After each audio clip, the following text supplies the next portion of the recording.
Dostlar selam. Tekrar merhaba. Bu sefer Kuzey Kıbrıs Türk Cumhuriyeti'ne geldim. Benim buraya en son gelişimden bir 10 sene falan geçti. 10 sene önce hatırladıklarımla şimdinin arasındaki farkı görmek için Kıbrıs'a bir ziyaret düzenledim. Ve Kıbrıs'ın belirli yerlerini dolaşma imkanı yakaladım bu son seyahatimde. Kıbrıs benim sevdiğim noktalardan biri. Çok güzel şehirleri var. Lefkoşa başlı başına bir tarih. Hem Türk tarafının hem Rum tarafının bir arada olduğu bölünmüş bir başkent Lefkoşa. Ercan Havalimanı'ndan indikten sonra Lefkoşa'ya geçtim. Lefkoşa'da belirli yerleri gezme planım vardı. Lefkoşa'da spesifik ve önemli olarak belirli birkaç nokta var. Vakit darlığından dolayı hepsini gezemedim açıkçası. Lefkoşa'da çok önemli olan tarihi yerlerden görüntüler aldım sizler için. Lefkoşa, Kıbrıs'ın başkenti olan kadim şehir. Bu şehirde bulunan her taşın kendince bir anlamı mevcut. Şehirde gezmeye Girne Kapısı'nı ziyaret ederek başladım. Girne Kapısı 1562 yılında yapılmış. O zamanlarda şehri çevreleyen Venedik surlarının orijinal kapılarından biri burası. Osmanlı döneminde onarılan kapının üzerine 1821 yılında kubbeli bir bekçi odası yapılmış. 1931 yılında da iki tarafında bulunan yollar açılmış. Günümüzde ise Lefkoşa'da bulunan önemli bir turistik nokta Girne Kapısı. Lefkoşa'nın sokakları dar, küçük, oldukça sevimli.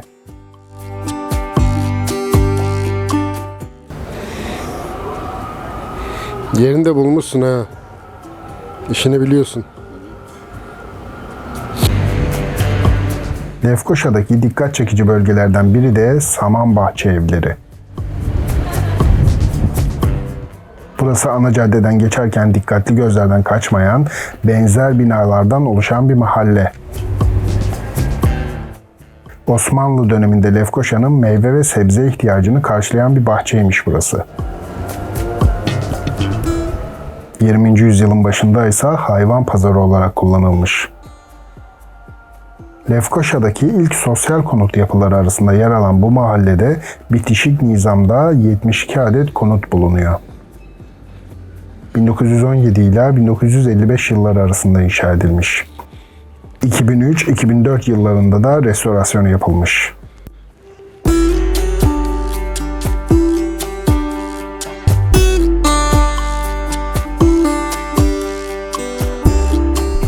Yapıların ortasında bulunan su çeşmesi çok hoş bir görüntü veriyor alana.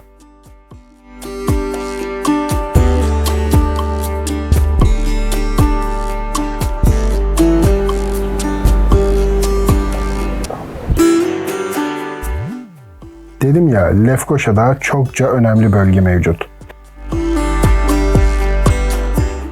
Fazıl Küçük, Kıbrıs'ın önemli isimlerinden. 1959 sonunda Kıbrıs Türkleri ve Kıbrıs Rumlarının ortak kurduğu Kıbrıs Cumhuriyeti'nin ilk Cumhurbaşkanı yardımcısı kendisi. Bir anlamda Kıbrıs Türklerinin Rauf Denktaş'tan önceki lideri diyebiliriz. Venedikliler tarafından antik Salamis kentinden getirilmiş. Venedik sütunu ise Sarayönü Meydanı'nı süslüyor.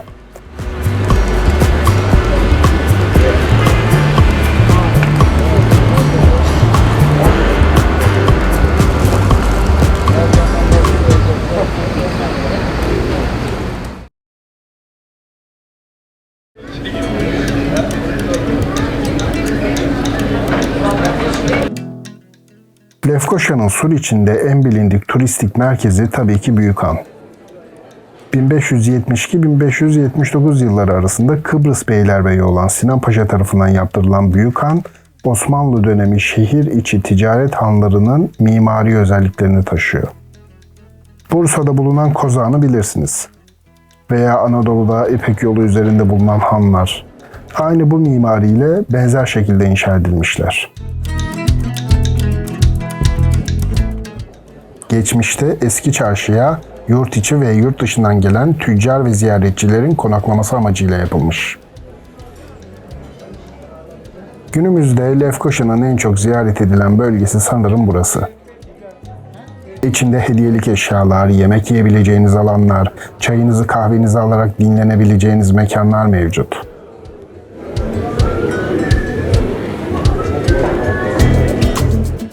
Kıbrıs'ın yerel lezzetlerini de burada tatmak mümkün.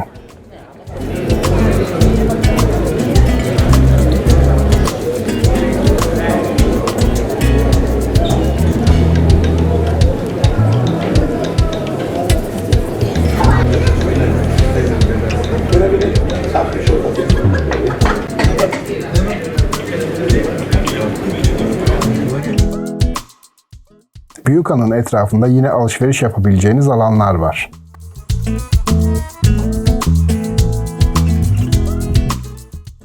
Hemen yanında ise Kumarcılar Hanı bulunuyor.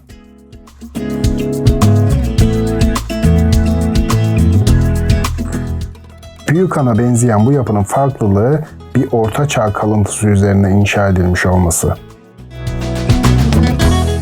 Hatta hana Orta Çağ'a ait kemerli bir kapıdan geçerek ulaşılabiliyor.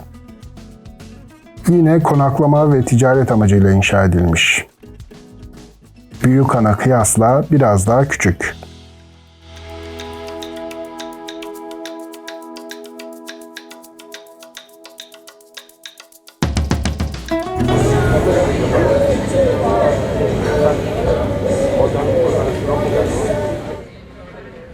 Büyükhan'ın etrafına doğru yine çarşının içinde gezmeye devam ediyorum.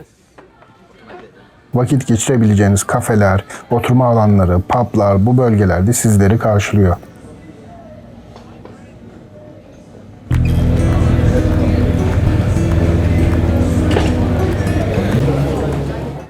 Ve hemen arkasında Arasta'ya ulaşıyorum.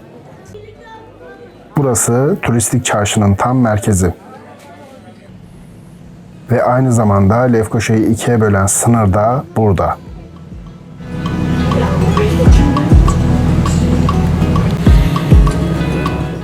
Gördüğünüz kapının arka tarafı Kıbrıs Rum kesimi.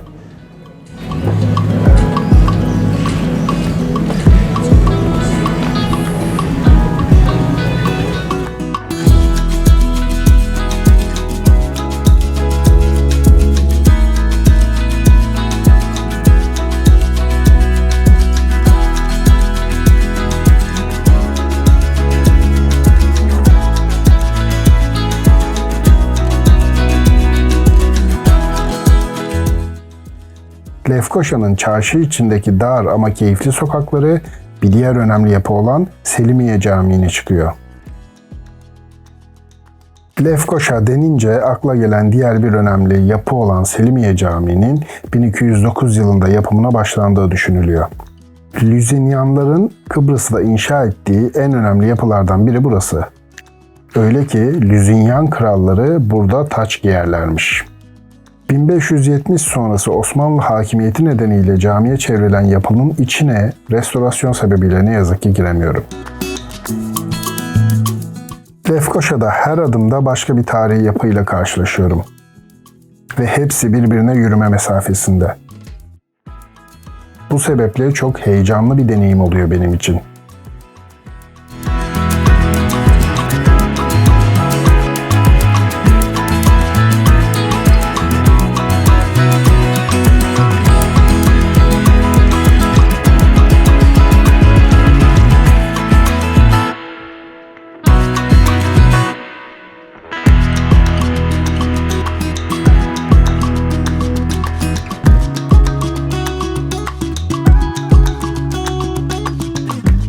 Bir diğer dikkat çekici durumsa evlerin iç içe küçük ve çok renkli olması.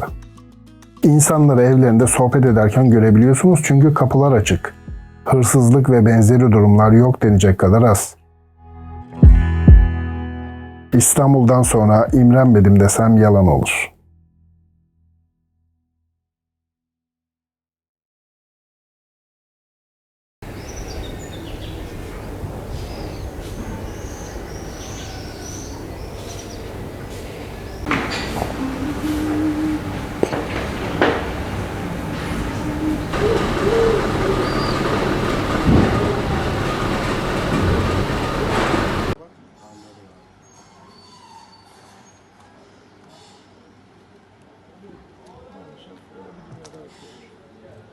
Türkiye falan da ya Türkiye'yi hiç Bilmiyorum abi, bilmiyorum. annem babam rahmetli olduktan sonra ışığımız vardı, evde yanıyordu, ışık ışandı yani. Evet, Lefkoşa'dan ayrılırken gideceğimiz noktaya ulaşmak için yürümeye başlamıştık ki bizim çantalı halimizi acıyan şoför abi bizi aldı ve Girne kapısına bırakacağını söyledi. Gezi treniyle gidiyoruz bakalım. Konumuz ne olacak?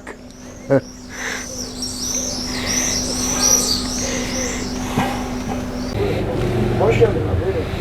Evet, gördüğünüz Satur Kaptan, Satur abi sağ olsun bizi aldı. Bizi Girne kapısına bırakacak.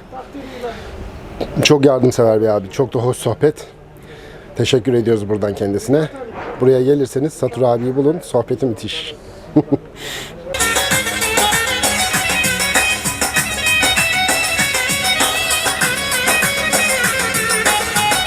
Oba!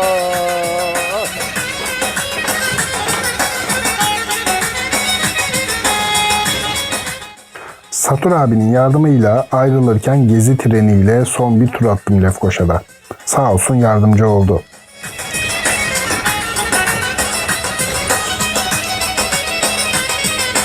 Attır.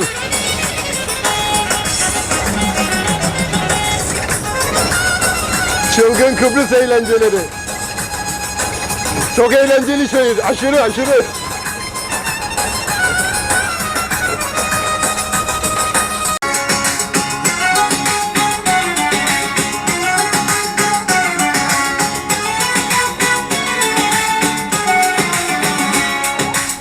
Ben de bu cehennem gibi Lefkoşa'da gezilecek, görülecek çok nokta mevcut. deli rüzgar gibi Hepsi bir videoya sığmadı tabii ki. bir de Neyse ki benim için de bir kez daha gelmem için bahane çıkmış oldu. Sevdan olmasa, bir de cana can katan o sevdan olmasa, sevdan olmasa, ah bu hayat çekilmez, ah bu çile çekilmez. Sen olmasan da canım, ah bu çile çekilmez. Bu hayat çekilmez.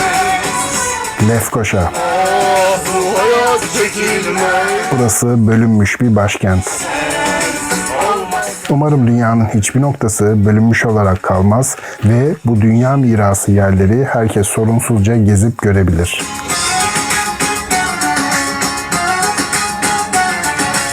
Dünyayı anlamak için bu son derece önemli.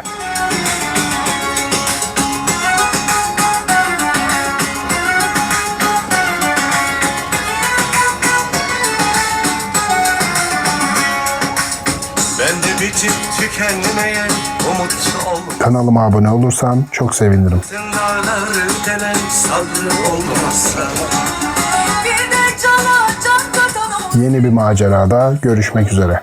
sevdan olmasa bir de cana can katan o sevdan olmasa, sevdan olmasa.